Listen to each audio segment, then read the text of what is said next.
Hello and welcome to World Connect, your weekly window to the world, a global picture of our times. Let's set the ball rolling with the focus of the show. Berlin continues to mourn Monday's truck attack on a Christmas market. Suspected perpetrator killed in a shootout with Italian police. Russia lays to rest the murdered envoy to Turkey with full honors. Sends a team of investigators to Turkey. Putin says bandits will feel the difference. Syrian army announces that Aleppo, once the country's largest city and commercial center, has been returned to government control. Bloc of West African nations threaten to send troops if Gambian President Yahya Jammeh doesn't step down. Jammeh has vowed to be in power despite losing the elections to Adama Barrow. And the Christmas season spreads cheer across the world. The colors of Christmas celebration are seen mixed with local traditions. Flowers and candles were laid at the entrance of the Christmas market in Berlin, which saw a truck mow down several people, killing 12 and injuring 56 others on Monday. Cards read, "People in Berlin should be strong and unite with each other, and love is stronger than hatred."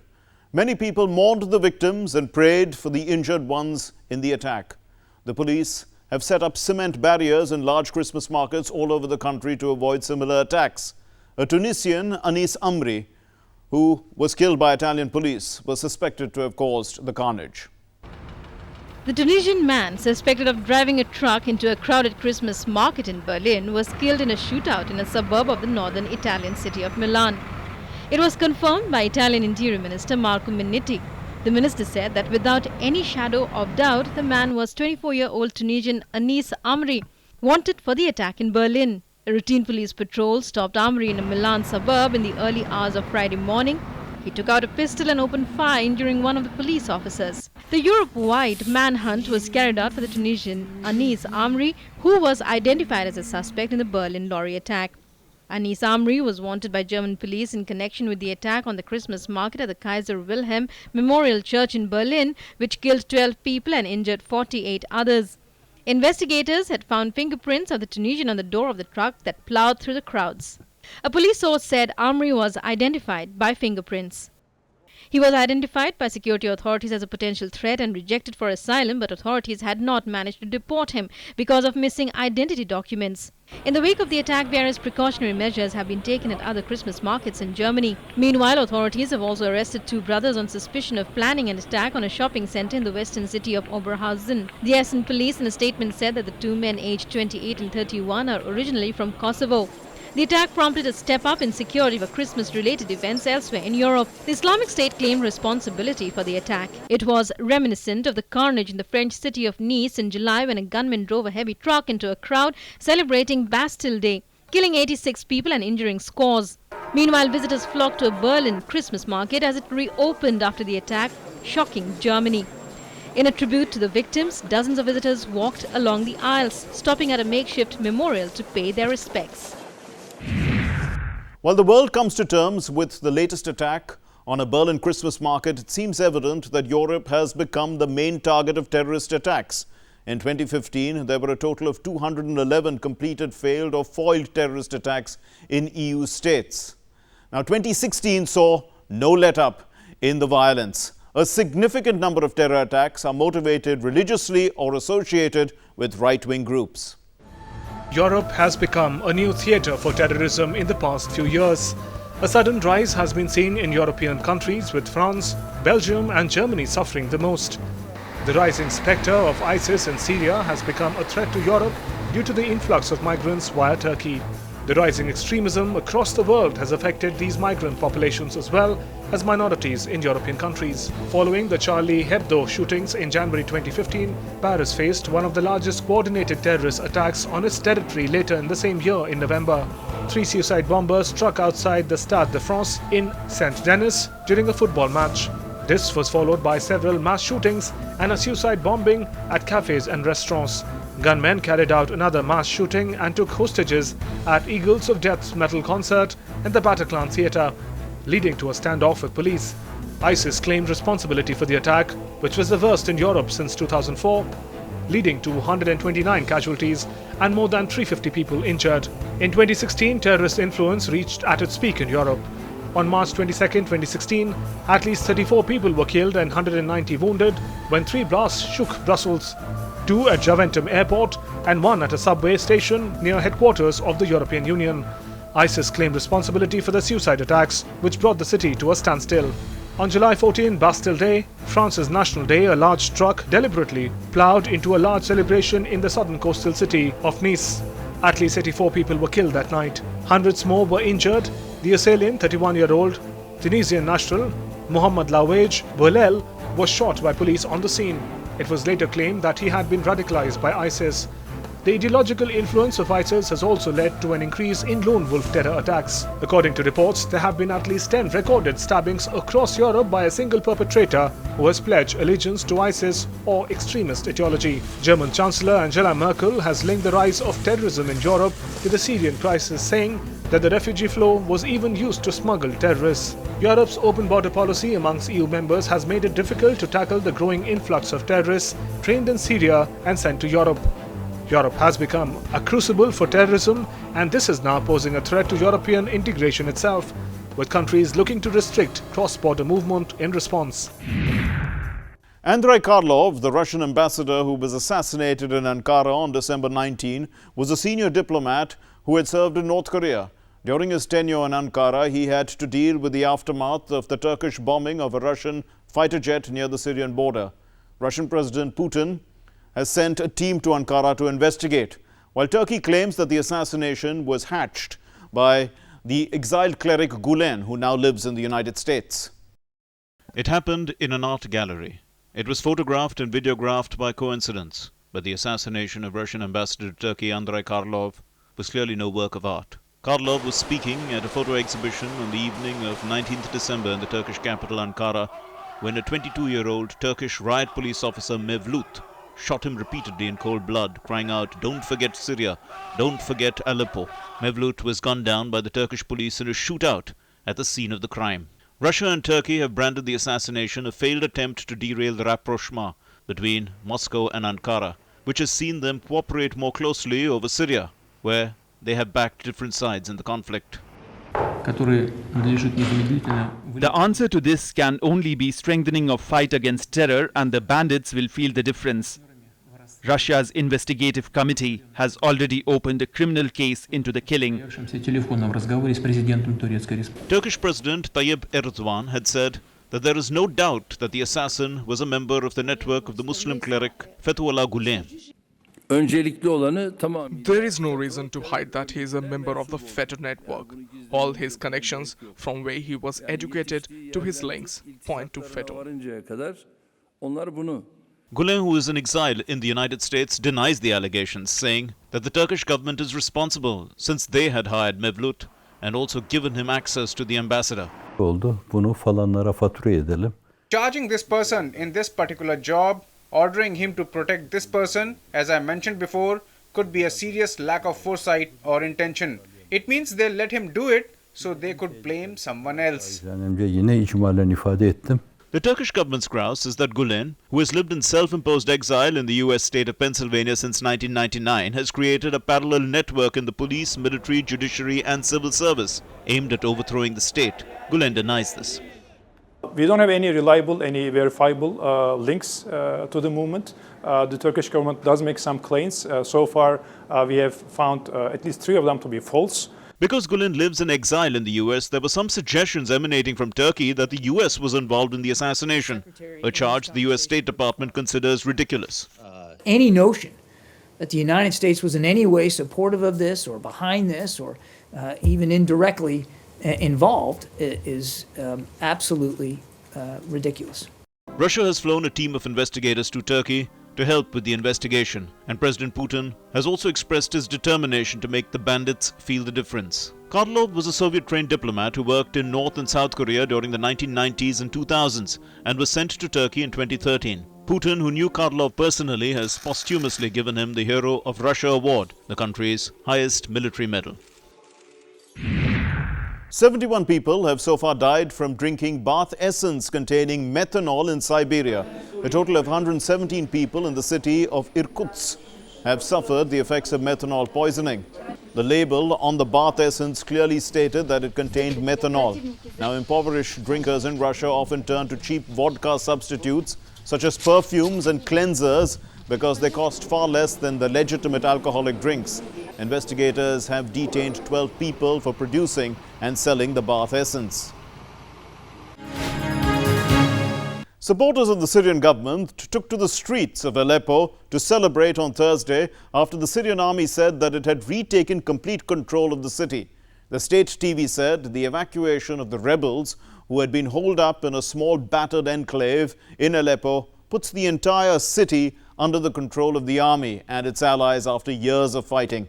The Assad regime is now likely to focus its attention on other rebel-held areas, including Idlib. Syrian government supporters and soldiers erupted into celebration as the last rebels left Aleppo and army took into full control of the city. The last rebel fighters were evacuated from the battered city, handing President Bashar al-Assad his biggest victory of the nearly 6-year-old Syrian war. The evacuation of the rebels who had been holed up in a small battered enclave in Aleppo put the city entirely under the control of the army and its allies. The final phase of the evacuation ended when a convoy carrying nearly 150 people, including fighters and members of their families, departed towards rebel-held areas outside the city. The Syrian army announced Aleppo's recapture, saying it had brought the return of safety and security to the city. At least 34,000 people, both civilians and fighters, were evacuated from East Aleppo in a week-long operation hampered by severe winter weather. The evacuation that began last week was the result of intense negotiations between Russia, the main supporter of Syrian President Bashar al-Assad, and Turkey, which backs some large rebel groups. The exercise, however, was suspended by Syrian government within 2 days of its start as it accused rebels of breaching the truce. The evacuation of civilians, including wounded people from the two villages, had been demanded by the Syrian army and its allies before they would allow fighters and civilians trapped in Aleppo to depart. The standoff halted the Aleppo evacuation over the weekend. Finally, the operation began again on Monday. Thousands of people trapped in eastern Aleppo face cold, hunger and destitution. Despite the capture of Aleppo and progress against insurgents near Damascus, the fighting is far from over, with large areas remaining in rebel control in the northwestern countryside and in the far south. The jihadist group Islamic State also controls swaths of territory in the deserts and Euphrates River basin in eastern Syria. Following Aleppo triumph, the Bashar al-Assad regime is now likely to focus to other rebel-held areas, including Idlib. The province west of Aleppo is almost entirely controlled by an alliance of Islamist rebel factions and Jabhat Fateh al-Sham, formerly known as Al-Nusra Front. One of the gravest consequences of the Syrian war is that many of the refugees include orphaned children. But the children who have been growing up in the shadows of the 6-year-long siege have survived tremendous mental and physical trauma. It is the cries of the children of Syria that have awakened the world to their plight. There was bombing and our house was bombed, but we survived. We felt afraid and went down the basement. There were a lot of stones and dust. We were about to die, but thank God we survived. My school and my garden were bombed. I miss my house.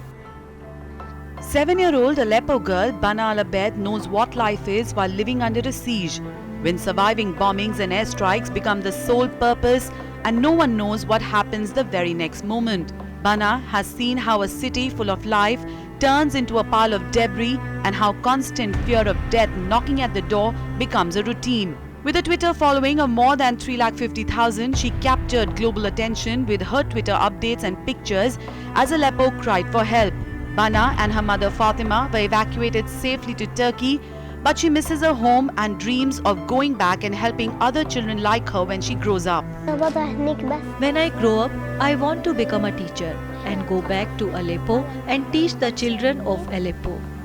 Bana is one of the children who became the face of disastrous situation in Aleppo. As the war intensified in Aleppo, those facing the brunt most were the vulnerable kids of the largest city of Syria. Aylan Kurdi, a Syrian toddler who was found dead off the Turkish coast in a bid to cross over to Europe escaping war, brought into focus the plight of migrants in Syria.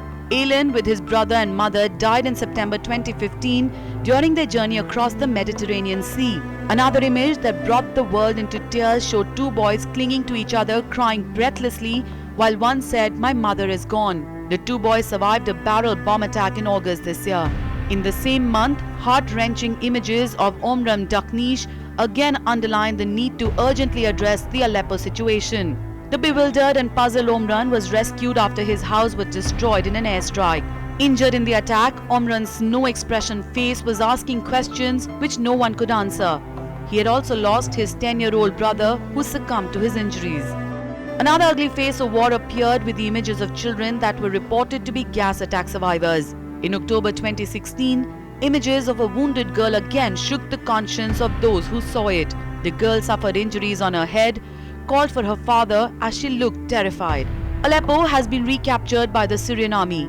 Evacuation of thousands of stranded Syrians is also nearing completion. The last rebels from the Syrian city have also departed. The city is now in full control of Syrian forces, but what is left behind is the immeasurable cost of the war, the flattened buildings, dust, debris, and an irreparable human loss. Australian police said on Friday that they had foiled a plot to attack prominent sites in the city of Melbourne with a series of bombs on Christmas Day that authorities described as an imminent terrorist event inspired by Islamic State. 6 men and a woman, all in their 20s, were arrested in dawn raids across Melbourne. Australian Prime Minister Malcolm Turnbull told reporters that the planned attack was a terror plot. The United Nations Security Council resolution calling for an end to Israeli settlements on occupied Palestinian land has infuriated Tel Aviv. Prime Minister Benjamin Netanyahu has termed the resolution as shameful and said that his country would not abide by the document. Meanwhile, welcoming the development, Palestinian President Mahmoud Abbas has said that it was a big blow to Israeli policy. The resolution was passed after the US refused to veto, in contrast to the long-standing American practice. A massive explosion gutted Mexico's biggest fireworks markets, killing at least 35 people and injuring 72. The conflagration in the suburb of Tultepec set off a quick-fire series of multicolored blasts that sent a vast cloud of smoke billowing over the capital. The market had been packed with customers buying firecrackers for traditional end-of-year festivities. The investigation into the cause of the explosions is underway. Gambia's longtime ruler Yahya Jammeh has refused to step down despite losing the elections. He called for a fresh vote, but saner, more sober voices of leaders of West African nations, the US and the UN, have urged Jammeh to respect the verdict. The West African nations have even threatened to send troops in if Jammeh doesn't step down. Adama Barrow, who won the elections, used to serve as a security guard and a real estate agent. Uncertainty prevailed in Gambia as country's longtime ruler Yahya Jammeh refused to step aside despite a shock defeat in December 1st elections. Demanding a fresh vote, his party has challenged the results in the highest court, which has scheduled the hearing on January 10, just 9 days from the new president's inauguration. Jammeh initially conceded defeat, but it didn't take him long to backtrack from his position. I hereby take this opportunity to congratulate Mr. Adama Barrow for his victory. It's a clear victory because our system says simply majority. A simple majority. They said they were going to have a meeting. You see headlines saying the UN saying Jammeh must step down immediately. You have still got President-elect Adama Barrow saying Jammeh must step down immediately. I will not step down. Last week, Gambia's security forces took over the election commission and asked its chairman to leave. Jammeh's position hardened despite mounting international pressure on him to demit office. Apart from the West African nations, the US and the UN also urged Jammeh to respect the verdict given by Gambians and uphold democracy by allowing a peaceful transition. The defiant leader went to the extent of accusing the bloc of West African nations of meddling in Gambia's affairs. President-elect Barrow said he is confident the matter will be resolved and he will be inaugurated next month. I believe that unity is power and the Gambian people are united. The whole world is behind us. Jammeh knows that very well. So I have no doubt there will be no problem. I will be president on the 19th. Jammeh assumed power in 1994 following a military coup he had won for previous elections. Human rights groups have frequently criticized Jammeh, accusing him of using harsh measures to crack down on opposition. Jammeh's defeat followed his crackdown on opponents months before the polls. But little he knew that this time voters had something else in their minds. Riding on public anger and resentment, the former security guard and real estate agent Adama Barrow won hearts and votes as well. What remains to be seen is which turn does Gambian politics takes now. In Malta, 2 hijackers of a Libyan aircraft with 118 people on board surrendered to authorities on the island of Malta hours after claiming to have hand grenades and threatening to blow up the plane unless their demands were met. The Maltese Prime Minister Joseph Muscat said that all passengers and crew had been safely released by Friday evening. In all, there were 111 passengers, including 28 women and a baby on board, as well as 7 crew members. The Libyan government said all passengers were released and the hijackers arrested. And here's a look at some more stories that are making headlines elsewhere.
Puerto Rico's Stephanie Del Valle was crowned Miss World last Sunday.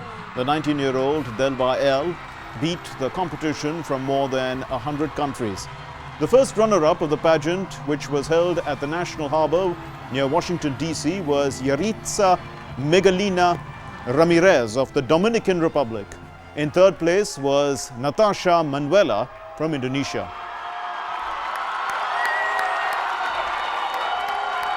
Stephanie Del Valle from Puerto Rico is Miss World 2016.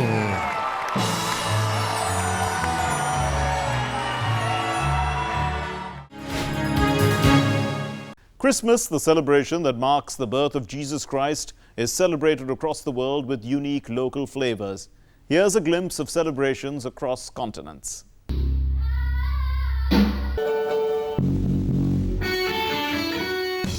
A Peruvian musician brought holiday cheers to deaf children in Lima through a festive mix of lights, colors and vibrations at a concert.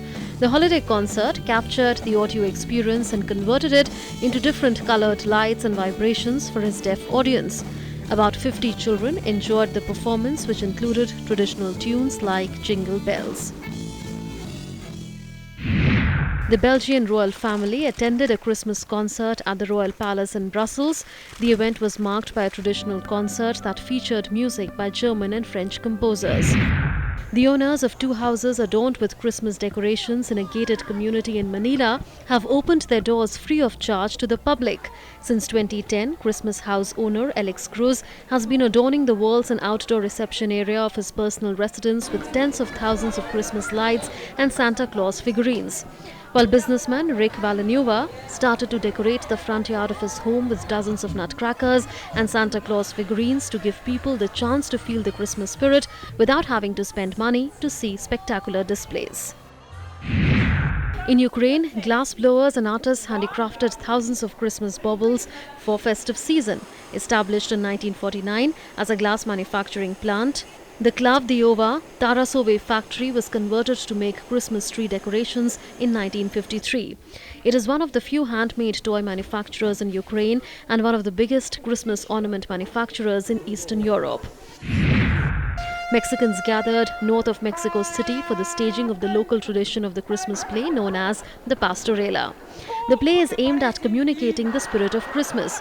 Pastorelas are held throughout Mexico, but one of the most traditional performances is in the city of Tepoztlán, where audiences have been taking part in the plays for 50 years. A mystery Santa visited the Portugal Football Federation to give the members of its staff a hug and a present. The mystery Santa was none other than Portugal coach Fernando Santos, who got into the festive spirit and dressed up as Santa Claus. Santos, who led Portugal to Euro 2016 success in July, gave them a present, a replica of the European Championship trophy. Moscow's central recreation spots, Gorky Park, has a particularly eye-catching display this Christmas. The park's holiday art installation is a 30-meter-long artificial tree, which is displayed horizontally, as if floating between the columns of the main entrance to the park. And this brings us to the end of this edition of World Connect. Do send us your feedback. You can write to us. Our email ID is worldconnect.ddnews@gmail.com. You can also follow us on Facebook and do connect with us through Twitter as well. Our Twitter handle is @WorldConnectDD. But before we leave, let's take you to Finland, where Santa Claus takes off in his sleigh from beneath the northern lights to begin his Christmas journey to distribute gifts to children all over the world. Thanks very much for watching.